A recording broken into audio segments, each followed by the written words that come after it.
নমস্কার, বিরতির পর আরো একবার আপনাদের স্বাগত জানাই। এবারে যে খবরটির দিকে আমরা নজর রাখবো, যেতে পারে অবরোধের শিকার হলেন রাজ্য মন্ত্রিসভার এক মন্ত্রী।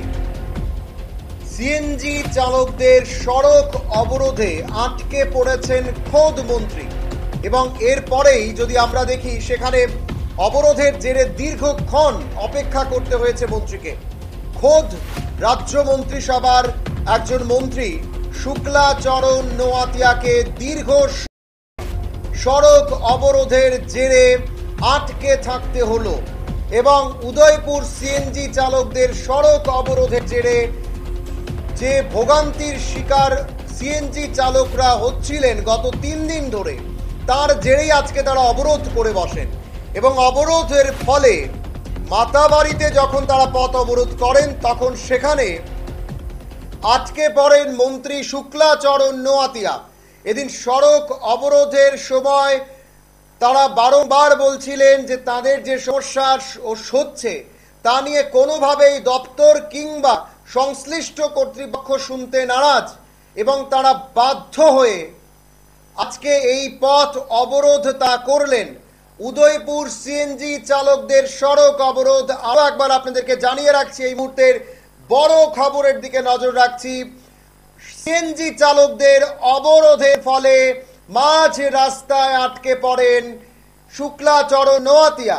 মন্ত্রী শুক্লাচরণ নোয়াতিয়ার কনভয় যখন এখান দিয়ে যাচ্ছিল, তখন সিএনজি চালকরা পথ অবরোধ করে বসে, এবং এই পথ অবরোধের ফলেই সেখানে দীর্ঘক্ষণ মাঝ রাস্তায় রাজ্যের মন্ত্রীকে অপেক্ষা করতে হয়। ভাবতেই পারছেন, সিএনজি চালকদের অবরোধের ফলে মন্ত্রী শুক্লাচরণ নোয়াতিয়া মাঝ রাস্তায় আটকে পড়েন। আরো একবার আপনাদেরকে জানিয়ে রাখছি, এই মুহূর্তের বড় খবরের দিকে নজর রাখছি। গত 3 দিন ধরে সিএনজি না পেয়ে যখন নাজেহাল হয়ে যাচ্ছেন সিএনজি চালকরা, তখন শনিবার সকালে মাতাবাড়ির বিওসির সামনে সড়ক অবরোধ করলেন যান চালকরা। এদিন সড়ক অবরোধের জেরে আটকে পড়েন রাজ্যের মন্ত্রী শুক্লাচরণ নোয়াতিয়া। ঘটনার খবর পেয়ে ঘটনাস্থলে সঙ্গে সঙ্গে পৌঁছয় আরকেপুর থানার পুলিশ। অবরোধকারীদের অভিযোগ, একাধিক জায়গায় জানিয়েও সংশ্লিষ্ট দপ্তরের সংশ্লিষ্ট কর্তৃপক্ষকে জানিয়েও কোনো সুরাহা না মেলায় আজকে তারা এই অবরোধের সিদ্ধান্ত নিয়েছেন। আরো একবার আপনাদের জানাচ্ছি, আরো একবার যে খবরটির দিকে নজর রাখবো, এই মুহূর্তের বড় খবর। পথ অবরোধের ফলে আটকে পড়েন খোদ মন্ত্রী।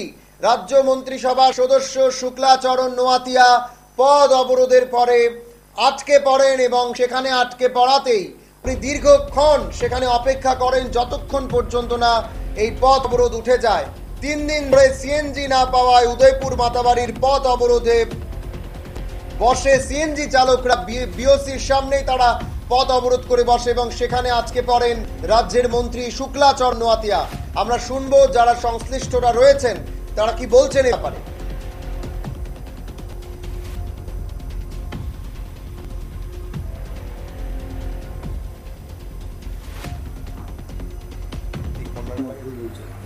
ব্যাপারটাতে কি জন্য আমাদের মিডলম্যান এসপিসিএল, আমাদের যে কোম্পানি, তা সিএনজিসিএল এর সঙ্গে তাদের কি নিয়ে ঝঞ্ঝাট আমরা তো জানি না। আমরা তো লোক আসলে দেবো, আর না আসলে তো আমরা দেওয়ার কোনো ক্ষমতা নেই।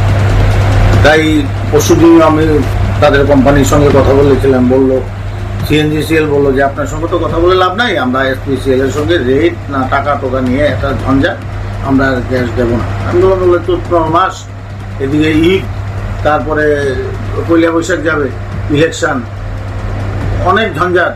সবাই অটো নিয়ে আসে, ছোটো ছোটো মারুতি গাড়ি নিয়ে আসে। এইভাবে বন্ধ করলে তো হয় না। আপনারা আলোচনা করতে থাকেন, আবার দিতেও থাকে না। আমার কথা তারা শুনলো না। তারপর আমার কোম্পানিকে আমি প্রেশার দিলাম যে আপনাদের কি ঝঞ্ঝাট, কি ঝামেলা, এটা অতি সত্তর সুরাহা করুন। বলছি দেখা হবে, করবো, করছি, এইসব বলছে। কোনো সময় ফোন ওঠায়, কোনো সময় ফোন ওঠায় না। আমি আজকে সকালবেলাও প্রধান সাহেব এসেছিল মাতারবাড়ি, ডিটেলস বলে দিয়েছি। আমাদের যে সেলস অফিসার রাজ ঠাকুরিয়া, ওনার সঙ্গে আমার ডিটেলস হয়েছে যে স্যার এটা সলিউশন করেন, একটা ন্যাশনাল হাইওয়ে বন্ধ, আমার পেট্রোল ডিজেল বেচা বন্ধ, ইমার্জেন্সি রুগী আসে, আমি দিতে পারছি না। তাই আমি কি করবো, আমার তো কিছু বলার নেই। তবে এখন মিনিস্টার শুক্লাচরণ নোয়াতিয়া, মাননীয় মিনিস্টারও এসেছিল, উনিও আমার থেকে ডিটেল জেনে নিয়েছে। আমাদের মধ্যে কোনো পেমেন্ট বা রেট ফেট নিয়ে কোনো ঝঞ্ঝাট নেই। আমরা যে 15 তারিখ একটা বিল পাবো, আজকে হলো 13 তারিখ, আজকে 13 তারিখ না, আজকে 13 তারিখ, 15 তারিখ বিল আসবে। তারও আমি পূর্বে 10 লাখ টাকা অ্যাডভান্স পেমেন্ট করে দিয়েছি, কারণ আমরা একটা আন্দাজ করি কত বিক্রি হবে। ধরেন না, আমরা 15 দিনে 19 লাখ টাকার মতো বিক্রি হয়, তো আমরা বিল আসলে আবার সঙ্গে সঙ্গে পেমেন্ট করে দিই। উইদিন 24 আওয়ার্সের মধ্যে আমরা পেমেন্ট ক্লিয়ার করতে হবে। এই ধরনের সমস্যার সম্মুখীন কি আরো হয়েছে? না, হ্যাঁ হয়েছে, আরো অনেকবার।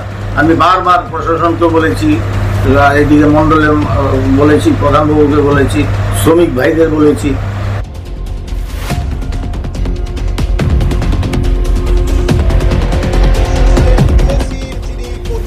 কর্মকর্তা রয়েছেন, ওনার বক্তব্য একেবারে স্পষ্ট জানালেন কি কারণে অসুবিধার সম্মুখীন হতে হচ্ছে। কিন্তু আরো একবার জানাবো, মন্ত্রী শুক্লাচরণ নোয়াতিয়া তিনি আজকে পড়েন পথ অবরোধের জেরে, এবং উনি যখন সেখান দিয়ে যাচ্ছিলেন তখন আচমকায় সেখানে প্রচুর সংখ্যক সিএনজি কর্মীরা, চালকরা তারা রাস্তা অবরোধ করে বসে দীর্ঘ 3 দিন ধরে তারা সিএনজি পাচ্ছিল না, এবং যার জেরে তারা সেখানে রাস্তা অবরোধে বসে পড়ে। এবং সেখানে মাঝ রাস্তায় এই অবরোধের ফলে মন্ত্রীর কনভয় আটকে পড়ে এবং শুক্লাচরণ নোয়াতিয়া দীর্ঘ সময় সেই রাস্তায় বসে থাকেন। তারপর পথ অবরোধ উঠে গেলে মন্ত্রী সেখান থেকে যাওয়ার অনুমতি পান বলা যেতে পারে, এবং সেখান থেকে তারপর তিনি আসেন। কিন্তু মূল বিষয় হচ্ছে 3 দিন ধরে সিএনজি না পেয়েও নাজেহাল সিএনজির চালকরা, যারা গাড়ি চালায় তাদেরকে প্রত্যেক দিন সিএনজি পোড়াতে হয়, কিন্তু তারা সিএনজি না পেয়ে এক প্রকার দুর্ভোগের শিকার হচ্ছিলেন। এবং বারবার জানিয়েও সংশ্লিষ্ট কর্তৃপক্ষকে তারা কোনো সুরাহা না পেয়ে আজকে বাধ্য হয়ে তারা মাতাবাড়ি বিওসির সামনেই সড়ক অবরোধে বসে পড়ে। এখন সময় ছোট্ট একটি বিজ্ঞাপন বিরতির, সঙ্গে থাকুন।